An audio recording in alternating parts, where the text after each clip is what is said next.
Welcome to Tanvi's kitchen. ఈరోజు recipe వచ్చేసి టమాటా పుదీనా కాంబినేషన్లో ఒక మంచి పచ్చడి రెసిపీని చూపించబోతున్నానండి. మనకు ఏమి తినాలి అనిపించినప్పుడు డెఫినెట్గా ఒక్కసారి ఈ పచ్చడితో ట్రై చేయండి. ఒకటికి 4 ముద్దలు తినేస్తారండి, అంత రుచిగా ఉంటుంది ఈ పచ్చడి. సో ఇక లేట్ చేయకుండా ఈ పచ్చడిని ఎలా చేసుకోవాలో చూసేద్దామా.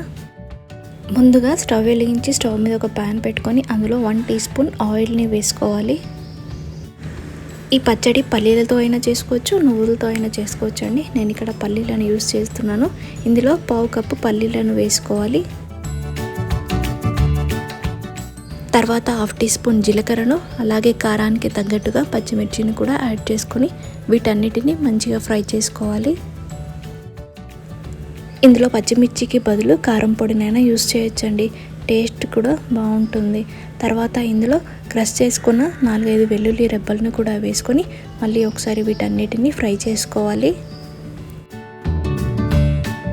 ఇలా చూస్తున్నారు కదా, పల్లీలు పచ్చిమిర్చి మంచిగా వేగాయి. ఇప్పుడు స్టవ్ ఆఫ్ చేసుకొని వీటిని ఒక ప్లేట్లోకి వేసుకొని పూర్తిగా చల్లారనివ్వాలి. స్టవ్ వెలిగించి స్టవ్ మీద అదే ప్యాన్ పెట్టుకొని అందులో 1 టీ స్పూన్ ఆయిల్ని వేసి హీట్ చేసుకోవాలి. ఆయిల్ హీట్ అవ్వగానే ఇందులో చిన్న ముక్కలుగా కట్ చేసుకున్న టమాటోను వేసుకోవాలి. మనం తీసుకున్న టమాటోలు దోరగా కానీ లేదా పండుగ కానీ ఉంటే ఈ పచ్చడి టేస్ట్ ఇంకా బాగుంటుందండి. కచ్చివి మాత్రం అస్సలు వేసుకోకండి. సో పండు కానీ లేదా దూర టమాటోలను కానీ ఇందులో వేసుకోండి. ఇప్పుడు ఈ టమాటోలను ఆయిల్లోనే మగ్గించుకోవాలి. ఒకసారి అంతా మంచిగా కలుపుకుందాం. ఇందులో వాటర్ అస్సలు యాడ్ చేసుకోకూడదండి. టమాటోల నుంచి వచ్చే వాటర్తోనే ఈ టమాటోలను మెత్తగా ఉడికించుకోవాలి.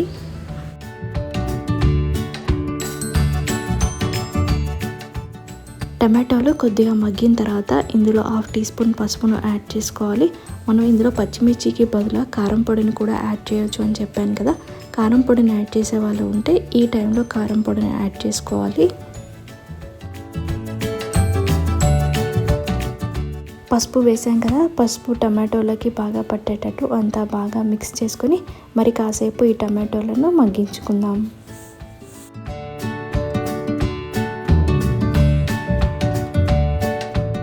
వీడియోలో చూస్తున్నారు కదా, టమాటోలు సాఫ్ట్గా మగ్గిపోయాయి. ఇప్పుడు 1/2 కప్పు వరకు పుదీనా ఆకులను తీసుకొని నీట్గా వాష్ చేసుకొని ఈ టమాటోలలో యాడ్ చేసుకోవాలి.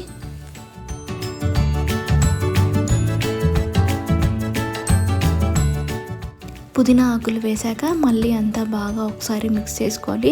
ఒక 2 మినిట్స్ ఇలాగే ఈ పుదీనా ఆకులను ఆయిల్లోనే మగ్గించుకోవాలండి. ఆకుకూర కాబట్టి మనకు త్వరగానే వేగిపోతుంది. సో ఇప్పుడు ఈ పుదీనాను కూడా మంచిగా ఫ్రై చేసుకోవాలి. చూడండి, మనకు టమాటో పుదీనా చక్కగా వేగిపోయాయి కదా.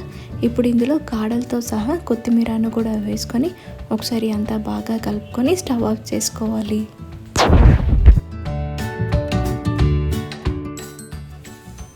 ఈ రెడీ అయిపోయిన టమాటాలను రోటిలో వేసుకొనైనా నూరుకోవచ్చండి, లేదా మిక్సీ అయినా పట్టుకోవచ్చు.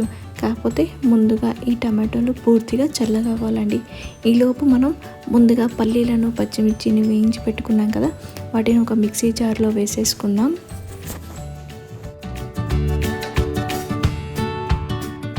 పల్లీలు పచ్చిమిర్చిని మెత్తగా అయ్యేటట్టు మిక్సీ పట్టుకోవాలి. ఇవి ఫైన్గా మిక్సీ పట్టిన తర్వాత ముందుగా చల్లారబెట్టుకున్న టమాటోలను ఇందులో యాడ్ చేయాలి.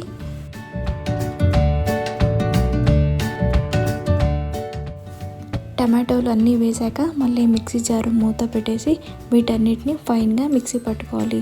మీకు ఇక్కడ వీడియోలో చూపిస్తున్నానండి, ఈ విధంగా మెత్తగా వచ్చేటట్టు మిక్సీ పట్టుకోవాలి. ఇప్పుడు దీన్ని పక్కన పెట్టేసుకొని స్టవ్ ఆన్ చేసి స్టవ్ మీద మళ్ళీ ప్యాన్ పెట్టుకొని అందులో 1 టీ స్పూన్ ఆయిల్ని వేసి హీట్ చేయాలి. ఆయిల్ హీట్ అవ్వగానే జీలకర్ర, ఆవాలు, పచ్చిశనగపప్పు, మినపప్పును కూడా వేసుకొని వీటన్నిటిని మంచిగా ఫ్రై చేసుకోవాలి. పప్పులన్నీ మంచిగా వేగాక ఇందులో ఒక ఎండుమిర్చిని కూడా యాడ్ చేసుకోవాలి.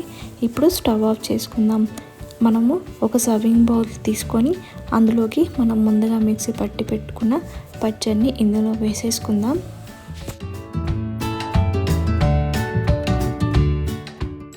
పచ్చడి మొత్తం బౌల్లో వేసుకున్నాక పైనుంచి కరివేపాకును వేసుకొని వేడిగా ఉన్న పోపుని పైనుంచి వేసేసుకుంటే ఎంతో టేస్టీగా ఉండే టమాటో పుదీనా పచ్చడి రెడీ.